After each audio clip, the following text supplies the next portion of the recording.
Halo Sobat Mubah, kali ini kita akan membahas film yang rilis pada 6 Juni 2025 yang berjudul KO. Film ini menceritakan petarung MMA yang berhenti dari dunia pertarungan karena sebuah insiden fatal. Dia dihantui rasa bersalah kepada keluarga petarung yang dia bunuh, hingga datang sebuah kesempatan untuk memperbaiki semuanya. Inilah perjalanan penebusan dosa dari seorang petarung bernama Bastin. Film dimulai dengan memperlihatkan dua orang di dalam oktagon. Mereka adalah Bastin dan Enjo, dua petarung yang sedang berlaga di MMA. Pertarungan mereka cukup imbang, hingga Enjo berhasil mengunci Bastin. Tapi Bastin mengangkat tubuh Enjo dan membantingkannya ke kanvas. Hal itu membuat Bastin menang, sedangkan Enjo harus meregang nyawa.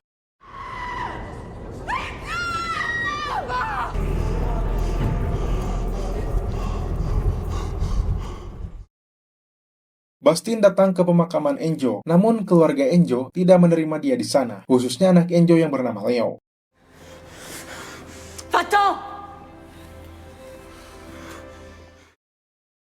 Adegan beralih pada seorang pengedar narkoba yang sedang dikejar pasukan bertopeng. Dia adalah Andalou, seorang pemasok narkoba di daerah Marseille. Dan orang-orang yang mengejarnya adalah geng Mancour, kelompok baru yang ingin menguasai pengedaran narkoba di daerah itu.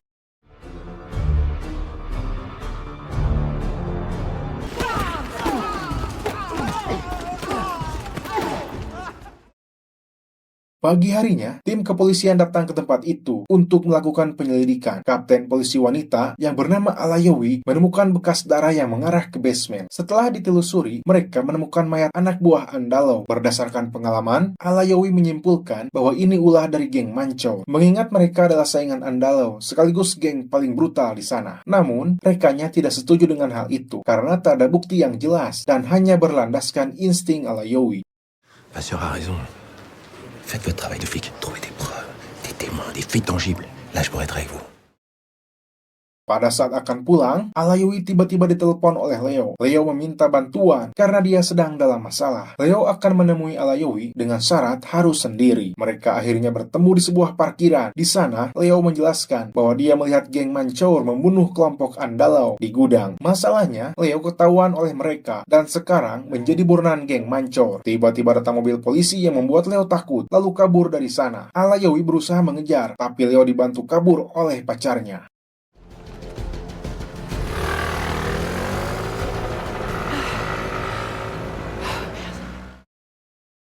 Sementara itu, Bastin sekarang tinggal di sebuah rumah kecil. Dia pensiun dari MMA dan hanya mencari ketenangan dalam hidupnya. Kesehariannya bekerja sebagai penambang batu kapur. Kesendirian membuatnya sedikit tenang, walau tidak sepenuhnya. Pada hari itu saat pulang, dia didatangi Emma, istri Enjo. Emma? Salut Bastien. Di sana, Emma bercerita bagaimana kehidupannya setelah Enjo meninggal. Emma jadi kehilangan arah dan tak bisa mengurus Leo. Akhirnya Leo dikirim ke Marseille untuk tinggal bersama sepupunya Hugo. Emma juga tahu Leo berjualan narkoba di sana. Namun beberapa hari yang lalu, Leo mengirim rekaman yang berisi minta tolong. Emma memberikan alamat Hugo dan gelang keberuntungannya. Dia meminta Bastin untuk membawa Leo pulang. Awalnya Bastin menolak, namun Emma memaksanya dengan mengatakan Bastin punya hutang kepada Leo. Tu vas me ramener mon fils. Promets-le-moi. Bastin akhirnya pergi ke Marseille untuk mencari Leo. Tak lama, dia sampai ke apartemen Hugo. Namun tempat itu sudah berantakan. Tiba-tiba dia ditodong pistol oleh Alayowi. Bastin tak melawan dan hanya memberitahu bahwa dia dikirim oleh ibunya Leo. Alayowi mulai mencari barang bukti, namun tak menemukan apapun. Dia menanyai orang-orang di sana dan mengetahui bahwa Hugo dirawat di rumah sakit. Sementara itu, Bastin terus mengikuti Alayowi. Laisse-moi tranquille, ok? C'est une affaire pour la police.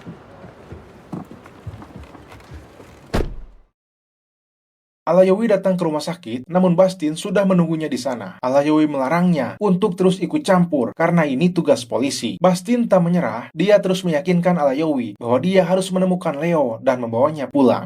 J'ai fait une promesse à sa mère. Je vais lui ramener son fils. Mais pourquoi t'es son daron? J'ai tué son père. C'est moi qui pars, je veux pas t'entendre. Di tempat lain, geng Mancour sedang membagikan brosur pencarian Leo. Siapa yang menangkapnya akan diberi imbalan 10.000 euro. Mereka juga mendapatkan informasi bahwa polisi juga mencari Leo. Faut lui mettre un coup de pression à elle. Di rumah sakit, Alayowi berbicara dengan Hugo. Dia mendapatkan informasi bahwa Leo bersembunyi bersama Inaya. Inaya adalah pacarnya Leo, dan dia tinggal bersama kakaknya yang bernama Fatou. Fatou bekerja sebagai pelayan di klub malam. Pada saat keluar, Alayowi bertemu dengan anggota geng Mancor. Mereka mengancam Alayowi untuk tidak ikut campur dengan masalah ini. Alayowi tidak takut dan akan terus mencari barang bukti sampai geng Mancor tidak ada. Pada saat pergi, mereka menghina abangnya Alayowi yang membuat dia hilang kendali lalu memukuli mereka.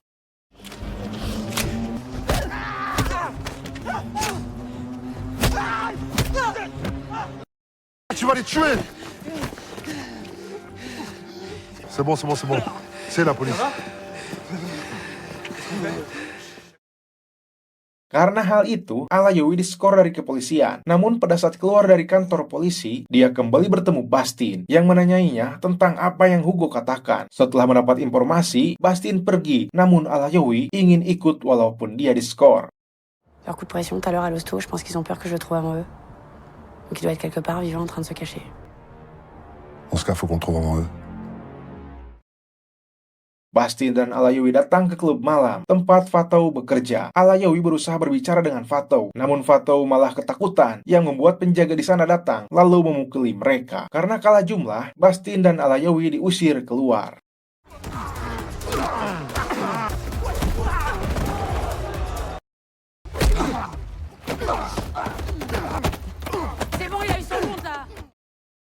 Namun Bastin mengingat Emma dan hutangnya pada Leo. Dia melepaskan jaketnya dan masuk kembali ke dalam klub. Bastin menghajar mereka satu persatu sambil berusaha meyakinkan Fatou bahwa dia tidak bermaksud jahat.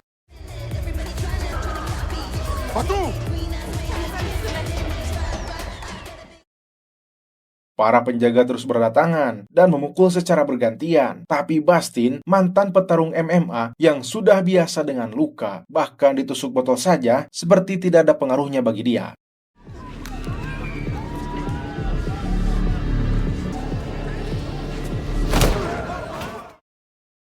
Bastin mulai kecapean, tapi tetap harus melawan para penjaga. Dengan tenaga tersisa, dia melawan dua orang hingga napasnya ngos-ngosan. Pada saat ada yang menodongkan pistol ke arahnya, Alayowi datang menembakkan pelontar.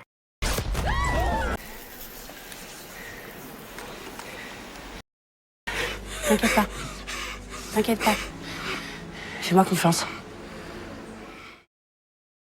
Setelah mendapatkan informasi dari Fatou, mereka pulang ke rumah Alayowi. Di sana mereka mulai mengobrol tentang masa lalu. Dulu, Bastian punya ambisi menjadi petarung MMA terkuat. Dia berlatih setiap hari, tidak minum alkohol, dan tidak merokok. Namun semuanya berubah ketika tragedi melawan Enjo, dia meninggalkan semua mimpinya dan menghilangkan tujuannya. Et du jour au lendemain, j'ai tout abandonné.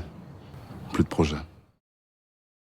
Sedangkan Alayowi dan abangnya dulu, dia dibesarkan di lingkungan yang sama dengan Mancor. Pada saat Mancor memulai bisnisnya, dia dihalangi abangnya Alayowi yang seorang pekerja sosial. Mancor menculik dan membakarnya hidup-hidup, lalu mengirimkan videonya kepada Alayowi. Sejak saat itu, Alayowi mempunyai dendam terhadap geng Mancor.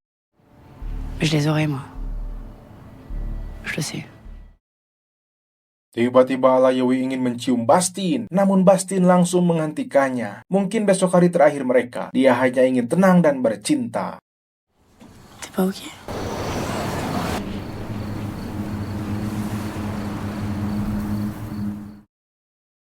Di tempat lain, geng Mancor mengundang geng lain untuk bertemu. Mereka menawarkan gencatan senjata dan tak akan mengganggu daerah kekuasaan geng itu. Tapi syaratnya, mereka akan memasok semua bahan kepada mereka. Geng itu awalnya menolak, karena selama ini Andalou adalah pemasok mereka. Mancor mengeluarkan Andalou, lalu membunuhnya dengan mengikat kedua tangan pada motor yang berjalan berlawanan arah.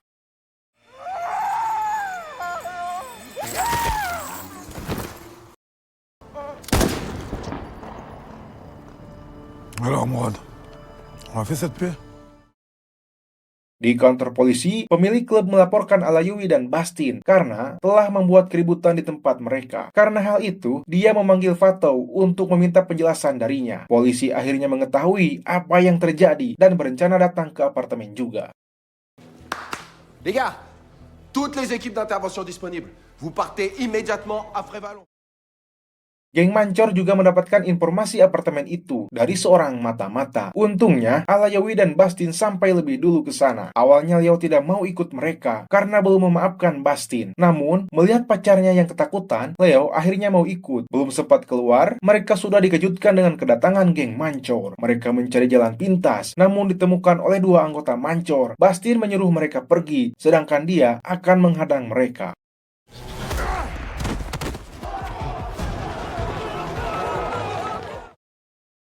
Semua geng Mancor mengejarnya sampai dia terkepung. Di belakang ada yang mengejar, di depan ada yang menghadang. Melompat ke pagar, sudah ada yang menunggu di bawah. Bastin tidak punya jalan untuk lari, tapi untungnya tim polisi sudah datang ke sana untuk mengamankan mereka.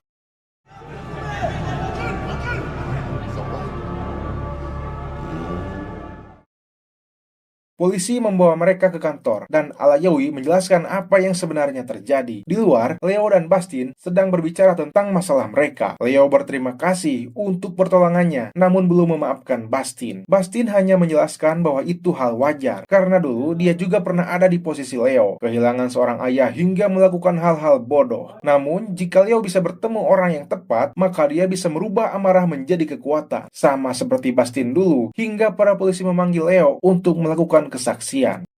Faudrait que tu me racontes la suite. Comment t'as fait pour la colère? Dès que t'as terminé la déposition, s'ils sont OK, je te ramène chez ta mère. Sementara itu, geng Mancor sedang berdebat dengan mata-matanya. Karena jika Leo buka mulut, semuanya akan berakhir, termasuk mata-mata itu. Siapa sebenarnya yang menelpon Mancor? Si je tombe, tu tombes avec moi. Fils de pute. Di kantor polisi, tiba-tiba terjadi banyak laporan kasus. Setiap regu memiliki kasus mereka sendiri yang mengharuskan mereka keluar dari kantor, menyisakan beberapa polisi, termasuk Bastin dan Leo yang sedang dimintai kesaksian.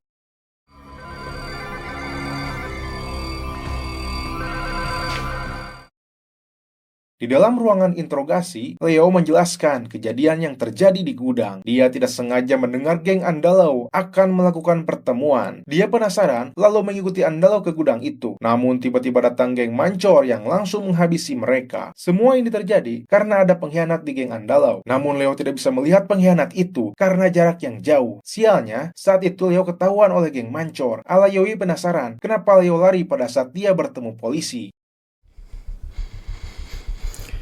Il l'appelle le flic. Une putain de taupe. Tiba-tiba rekan mereka menyerang karena ternyata dia adalah mata-mata yang selama ini membantu geng Mancor. Il faut que je le bute. Tu sais pas de quoi ils sont capables. Sedangkan Bastin dan beberapa polisi diserang oleh geng Mancor. Mereka kewalahan karena para polisi keluar menyelesaikan kasus yang sebenarnya dibuat oleh geng Mancor. Alayawi datang membantu, namun pada saat mereka akan lari ke pintu belakang, Mancor sudah di sana menunggu mereka.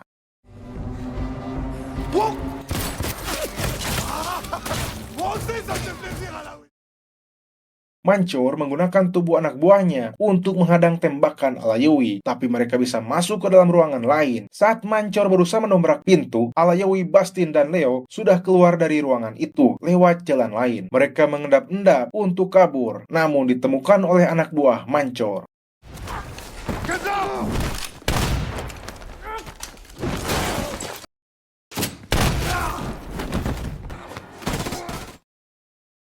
Bastin mengambil mayat untuk menutupi tembakan. Dia berlari menerjang anggota Mancor, namun dipukul jatuh oleh wakil Mancor.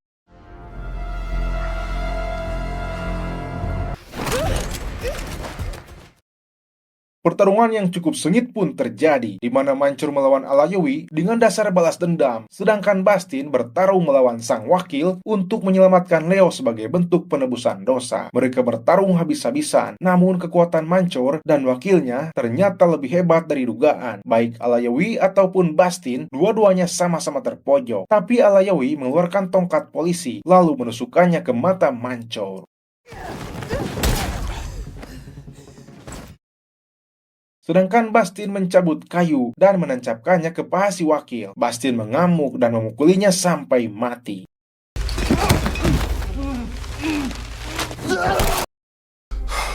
Bastien. C'est fini. Mereka akhirnya bisa bebas dari geng mancur, sekaligus menghancurkannya. Setelah semuanya selesai, Emma datang ke Marseille untuk menjenguk anaknya.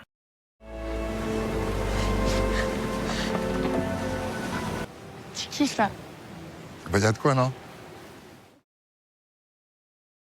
Film KO 2025 ini menunjukkan dua hal yang harus kita waspadai dari hidup. Pertama, emosi dan balas dendam akan membuat kita hilang kendali dan lupa akan diri kita sendiri, sama seperti Alayowi. Kedua, kita seharusnya tidak meninggalkan masalah, karena itu akan membuat kita tidak tenang dan merasa bersalah. Seharusnya kita menghadapinya dan berusaha memperbaiki akibat dari kesalahan itu. Sama halnya seperti yang dilakukan Bastin. Kalau ada pendapat lain mengenai pesan film KO 2025, bisa ditulis di kolom komentar ya guys. Sekian dari Mimin, sampai jumpa di alur cerita film selanjutnya.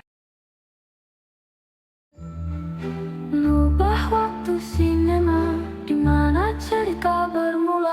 Kita